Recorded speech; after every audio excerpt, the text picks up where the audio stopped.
సుదీర్ఘ తీరరేఖ కలిగిన రాష్ట్రంగా మన ఆంధ్రప్రదేశ్ను గొప్పగా ఊహించుకుంటాం. ఒకవైపు పర్యాటక ప్రదేశంగా కూడా అనేక ప్రదేశాలు పర్యాటకులను ఆకర్షిస్తున్నాయని చెప్పి గొప్పలకు కూడా పోతుంటాం. కానీ తుఫాను వచ్చి వెళ్ళిన తర్వాత ఆ అసలు బండారం బయటపడుతుంది. పెదజాలారిపేటను ఒకసారి తుఫాను వెళ్ళిన తర్వాత వస్తే ఎలా ఉంటుందో ఒక్కసారి మీకు చూపిస్తున్నాం.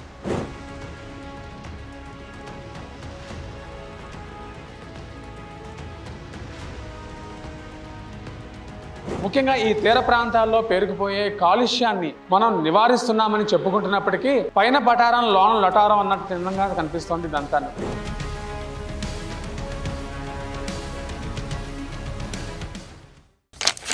సుదీర్ఘ తీరరేఖ కలిగిన రాష్ట్రంగా మన ఆంధ్రప్రదేశ్ను గొప్పగా ఊహించుకుంటాం.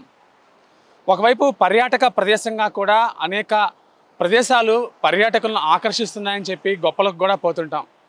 కానీ తుఫాను వచ్చి వెళ్ళిన తర్వాత ఆ అసలు బండారం బయటపడుతుంది. ముఖ్యంగా తీర ప్రాంతాల్లో, ముఖ్యంగా మత్స్యకార గ్రామాల్లో పరిస్థితి ఒక్కసారి గమనిస్తే స్వచ్ఛ భారత్లో మనం ఎక్కడున్నామన్నది తెలుస్తుంది. నగరంలో మొత్తం చెత్తా చెదారం అంతా కలిసి డ్రైనేజీల గుండా సముద్రంలో చేరే ప్రదేశాల్లో ముఖ్యంగా మనం చెప్పుకోదగ్గది పెదజాలారిపేట. పెదజాలారిపేటను ఒకసారి తుఫాను వెళ్ళిన తర్వాత వస్తే ఎలా ఉంటుందో ఒక్కసారి మీకు చూపిస్తున్నాం. మొత్తం ప్లాస్టిక్ మయంగా మారిపోతుంది. ఇది ఒక డంపింగ్ యార్డ్గా ఉందా అనేది కూడా అనుమానం వస్తుంది.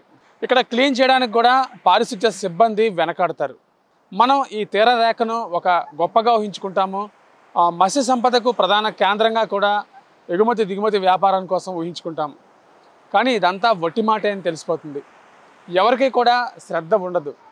ముఖ్యంగా ఈ తీర ప్రాంతాల్లో పేరుకుపోయే కాలుష్యాన్ని మనం నివారిస్తున్నామని చెప్పుకుంటున్నప్పటికీ పైన పటారం లోన లటారం అన్నట్టు నిజంగా కనిపిస్తోంది ఇదంతా. ముఖ్యంగా ప్లాస్టిక్ వ్యర్థాలు ఇక్కడ పేరుకుపోతున్నాయి.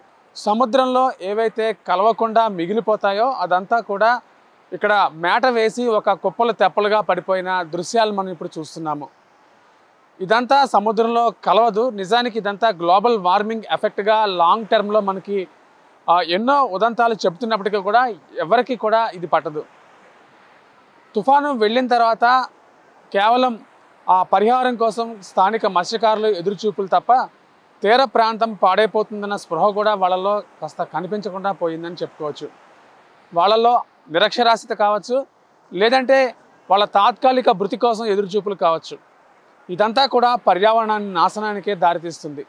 ముఖ్యంగా ఈ సముద్ర తీర ప్రాంతాల్లో, ముఖ్యంగా మత్స్యకార తీర గ్రామాల్లో మనం చూసినట్లయితే ఇక్కడ పారిశుధ్యం అస్సలు లేదనేది చెప్పుకోవచ్చు. దీనివల్ల ముఖ్యంగా ఈ సముద్రంలో ఈ చేపల ప్రత్యుత్పత్తి కూడా పూర్తిగా ఆగిపోయే పరిస్థితి ఉంది. ఒకప్పుడు ఈ పెదజాలారిపేటలో కొద్దిపాటి దూరంకే చేపలు పడేవి. కానీ ఇప్పుడు ఆ పరిస్థితి అంతా లేదు.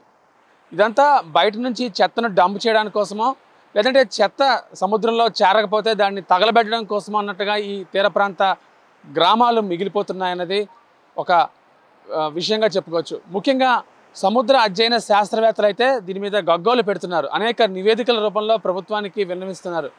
కానీ ఎక్కడా చలనం లేకుండా పోయింది. తీరం పాడైపోతున్నా చీమ కుట్టినట్టు కూడా ఎవరికీ లేకపోవడం భవిష్యత్తులో ఎలాంటి పరిణామాలకు దారితీస్తుందన్న బెంగ అందరిలోనే కనిపిస్తోంది.